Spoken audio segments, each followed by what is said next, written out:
General pharmacology का introductory part देखने के बाद अब हम जा रहे हैं डिस्कस करने के लिए फार्माकोकाइनेटिक्स। तो फार्माकोकाइनेटिक्स क्या है, जैसे हम पहले भी देख चुके हैं कि ड्रग बॉडी के अंदर एंटर होता है, उसके बाद बॉडी उस ड्रग का क्या करता है।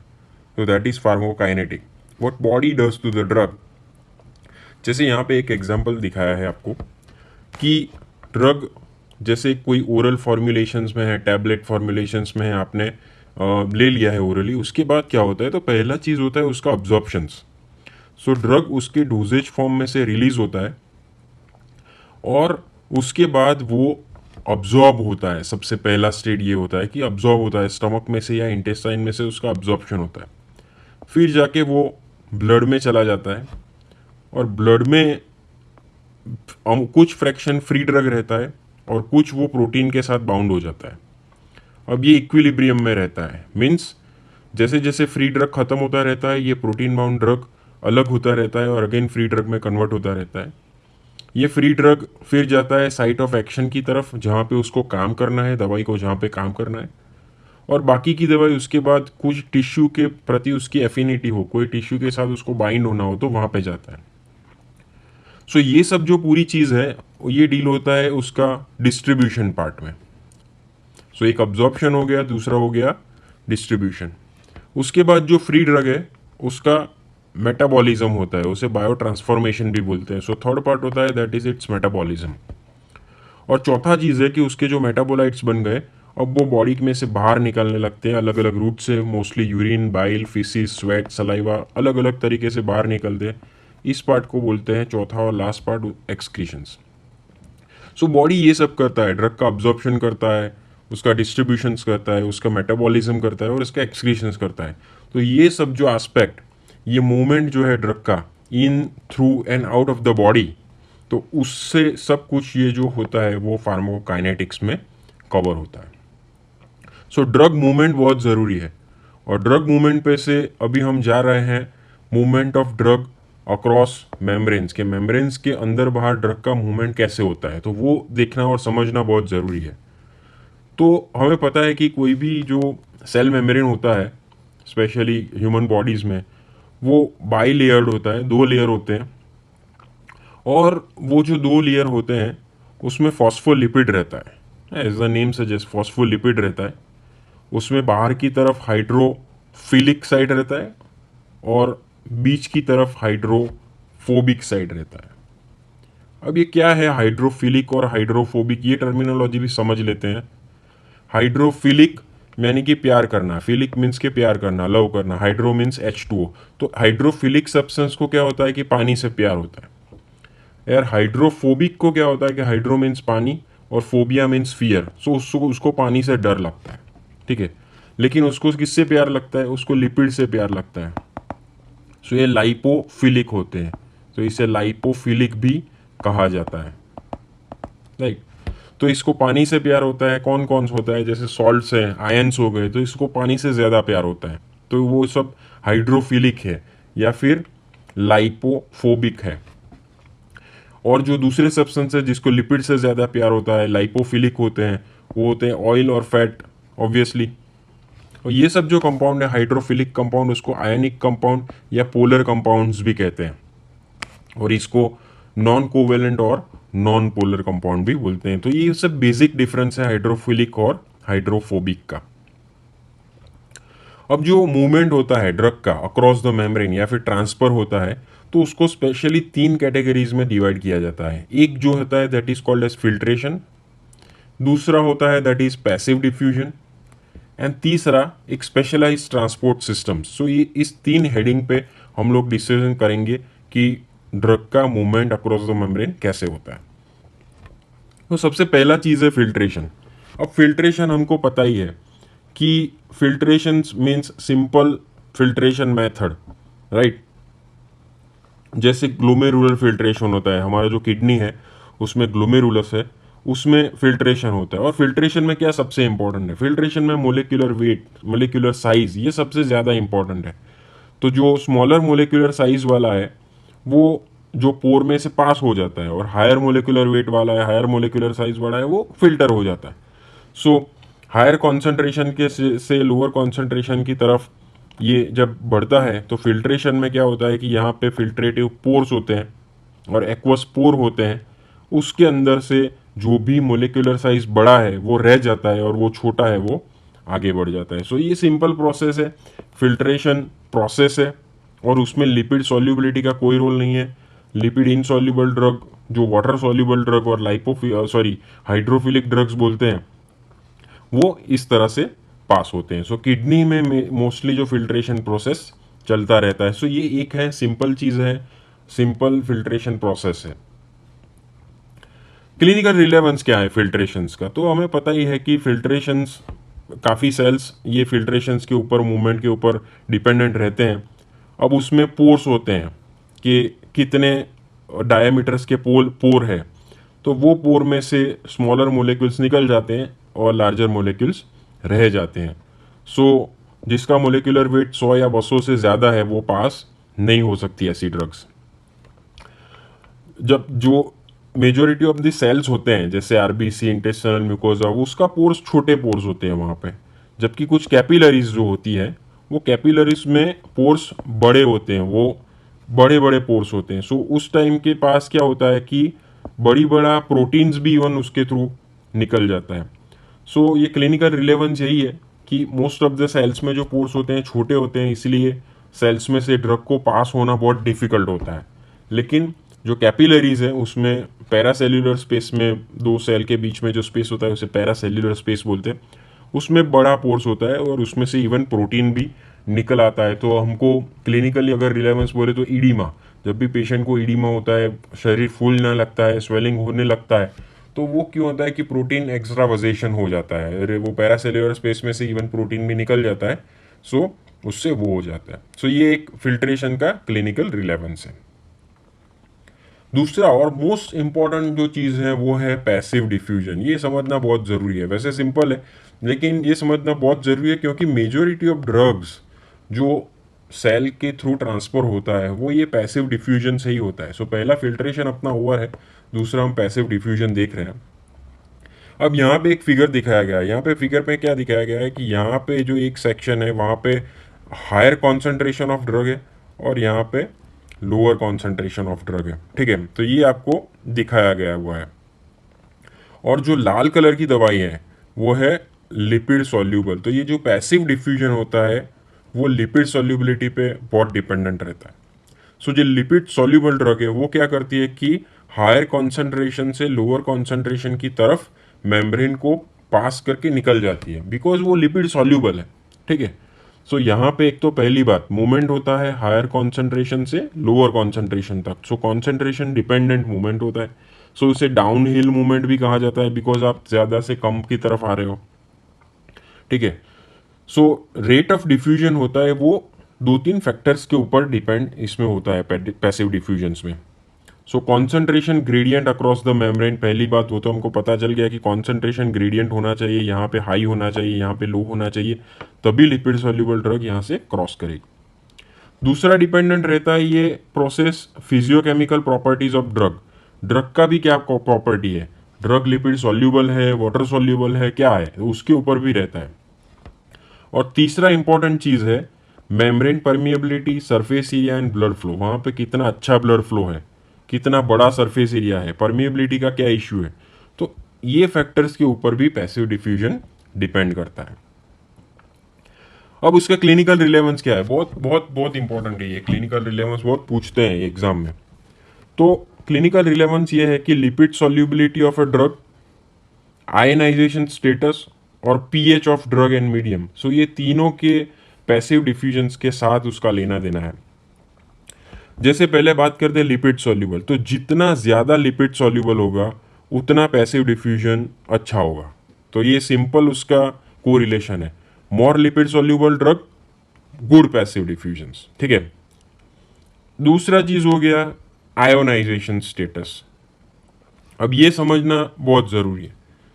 तो अपने पहला कंसेप्ट तो क्लियर हो गया कि जितना अच्छा लिपिड सॉल्युबिलिटी होगा उतना डिफ्यूजन बेहतर रहेगा। तो अगर लिपिड सॉल्युबल ड्रग है तो बेहतर डिफ्यूजन है। वाटर सॉल्युबल है तो डिफ्यूजन अच्छा नहीं होगा। तो ये तो अपना पहला कंसेप्ट सिंपल है, समझ में आ गया, lipid solubility means better diffusion. दूसरा जो कंसेप्ट है वो दवाई का है कि अगर जो दवा है या मोलेक्यूल है आयोनाइज्ड है तो उसका डिफ्यूजन अच्छी तरह से नहीं होगा। बिकॉज हमें पता था, अगर आगे हमने डिस्कस किया है कि जो आयोनाइज सब्सटेंस होते हैं उसको पानी के प्रति ज़्यादा लगाव होता है, और जिसको पानी के प्रति ज़्यादा लगाव होता है वो इजीली पास मेम्ब्रेन को नहीं कर सकते, बिकॉज मेम्ब्रेन में लिपिड सब्सटेंसेस ज़्यादा होते हैं। तो लिपिड को पास करने के लिए ऐसा मोलिक्यूल होना चाहिए जिसको लिपिड से प्यार हो। सो लिपिड सॉल्यूबल सब्सटेंसेस ही पास कर सकते हैं। तो इसीलिए अगर पास करना है तो दवाई को होना पड़ेगा अनआयोनाइज्ड। तो जितना दवाई या मोलेक्यूल अनआयोनाइज्ड रहेगा उतना ज़्यादा डिफ्यूजन होगा। सो दो कंसेप्ट हमें पता चल गया, लिपिड सॉल्युबिलिटी अच्छा है तो डिफ्यूजन अच्छा है, और अगर अनआयोनाइज्ड है मोलेक्यूल तो उसका डिफ्यूजन अच्छा है। और एक तीसरा इंपॉर्टेंट चीज़ है पीएच का, जो हमने आगे देखा है पीएच। अब यहाँ पे पीएच दोनों का इंपॉर्टेंट, किसका, एक तो पीएच ऑफ ड्रग, कि ड्रग का भी पीएच एक इंपॉर्टेंट मायने रखता है, और दूसरा मीडियम, किस मीडियम में वो ड्रग है। ये दोनों का पीएच बहुत मायने रखता है। कैसे, let's see, same drug same medium, drug becomes unionised. क्या हुआ, ये क्या कहना चाहता है, और same drug different medium, drug becomes ionised. इसका एक एग्जांपल लेते हैं, जैसे एसिडिक ड्रग है, ड्रग एसिडिक है और मीडियम भी एसिडिक है, तो सेम ड्रग सेम मीडियम में क्या होगा, अनआयोनाइज्ड। तो अनआयोनाइज्ड का डिफ्यूजन अच्छा होगा। जैसे ड्रग बेसिक है और मीडियम भी बेसिक है तो क्या होगा, ड्रग अनआयोनाइज्ड होगा, और हमें पता है कि अनआयोनाइज्ड ड्रग होगा तो उसका डिफ्यूजन, अनआयोनाइज्ड ड्रग का डिफ्यूजन बेटर होता है। और अगर उसका कॉन्ट्रास्ट ये हुआ कि ड्रग एसिडिक है लेकिन मीडियम बेसिक है, तो ये कॉन्ट्रास्ट हो गया, तो ड्रग अब आयोनाइज्ड हो जाएगा, और आयोनाइज्ड ड्रग का डिफ्यूजन कम होता है, so there would be less diffusions. और सेम वे बेसिक ड्रग है, मीडियम एसिडिक है, मीन्स कॉन्ट्रास्ट हुआ, तो अगेन ड्रग आयोनाइज्ड हो जाएगा और लेस डिफ्यूजन होगा। तो ये कंसेप्ट समझना बहुत जरूरी। तो ये तीन कंसेप्ट है, पीएच का कंसेप्ट, आयोनाइजेशन का कंसेप्ट और लिपिड सॉल्युबिलिटी का कंसेप्ट। तो ये जो तीनों फैक्टर है, ये तीनों फैक्टर्स का पैसिव डिफ्यूजन्स के साथ बहुत इंपॉर्टेंट कोरिलेशन है। अब इसका एक्चुअल क्लिनिकल रिलेवेंस क्या है वो लोग हम देखते हैं। Let's take an example of stomach. Stomach में क्या रहता है कि स्टमक में हमें पता है कि जो ल्यूमन होता है उसमें यहाँ पे HCl होता है, सो बहुत सारा एसिड होता है। सो ल्यूमन में पीएच कितना रहता है, ल्यूमन में पीएच अराउंड 2 या 3, बहुत एसिडिक पीएच रहता है। अब पीएच एसिडिक है, पीएच यहाँ पे एसिडिक है, सो जो मीडियम का पीएच क्या हो गया, यहाँ पे जो मीडियम है हमारा उसका पीएच एसिडिक हो गया, ये HCl है वहाँ पे। अगर अब हम डाल रहे हैं उसमें एक एसिडिक ड्रग जिसका नाम है एस्पिरिन। सो एस्पिरिन एक पेन किलर मेडिसिन है, बहुत फेमस मेडिसिन, बहुत पुरानी मेडिसिन है, वो एसिडिक दवाई है। So acidic drug in acidic medium, तो क्या होगा, अब सोचिए अपने आगे, तो अब होगा वो अनआयोनाइज्ड, और अनआयोनाइज्ड होगा मीन्स बेटर डिफ्यूजन होगा, तो उसका डिफ्यूजन सेल के अंदर, ये जो लाइनिंग सेल्स है उसका सेल के अंदर वो इजीली चला जाएगा, चला गया, तो सेल के अंदर अब एस्पिरिन आ गया है। अब एस्पिरिन जो एसिडिक ड्रग है वो सेल के अंदर आ गया है, लेकिन अब क्या होता है, सेल के अंदर जो पीएच है वो क्या होगा, अब पीएच उसका 7 के अराउंड हो जाएगा। अब जो पीएच है वो बेसिक पीएच हो गया। तो अभी क्या हुआ, जो मीडियम का पीएच है वो बेसिक हो गया और ड्रग का पीएच है वो एसिडिक हो गया। तो अब क्या होगा, हमारे कंसेप्ट के हिसाब से drug will become more ionised. So ionised drug हुआ वो मेम्ब्रेन क्रॉस कर सकेगा, पैसिव डिफ्यूजन हो सकेगा, नहीं, ये पैसिव डिफ्यूजन अब यहाँ पे पॉसिबल नहीं है। तो ये जो दवाई है, जो उसके आयन्स है वो यहाँ पे ट्रैप हो जाएंगे, उसे बोलते हैं आयन ट्रैपिंग, और जो ट्रैप हो गए हैं वो आयन, वो ये सेल को डैमेज कर देंगे। तो उसका ये क्लिनिकल रिलेवेंस है कि जो एस्पिरिन जैसी दवाइयाँ हैं, जो वीक एसिडिक दवाइयाँ हैं, वो स्टमक में से अब्जॉर्प्शन उसका अच्छा होता है, बिकॉज स्टमक में एसिडिक पीएच है, तो ये कंसेप्ट के हिसाब से उसका डिफ्यूजन, अब्जॉर्प्शन बहुत अच्छा होता है, फटाफट से दवाई अब्जॉर्ब हो जाती है। लेकिन उसके कारण सेल डैमेज भी होता है। ये जो म्यूकोजल सेल्स है, जो बेसिक पीएच वाले सेल्स हैं, वो डैमेज भी हो जाते हैं। सो ये उसकी साइड इफेक्ट होता है। तो इससे पेशेंट कंप्लेन करता है एसिडिटी का, अल्सर का, लॉन्ग टाइम पर अल्सर होता है। तो ये क्लिनिकल रिलेवेंस है डिफ्यूजन्स का, आयोनाइजेशंस का और पीएच का। ठीक है, होपफुली आपको ये समझ में आ गया होगा। तो हमको जानना जरूरी है कि कौन कौन सी ड्रग एसिडिक है और कौन कौन सी ड्रग्स बेसिक है। तो एसिडिक ड्रग्स का आप कुछ एग्जांपल्स याद रख सकते हैं, जैसे एस्पिरिन हमने बताया, एसिटाइल सैलिसिलिक एसिड उसका दूसरा नाम है। पेनिसिलिन एक एंटीबायोटिक है, वो भी एसिडिक है।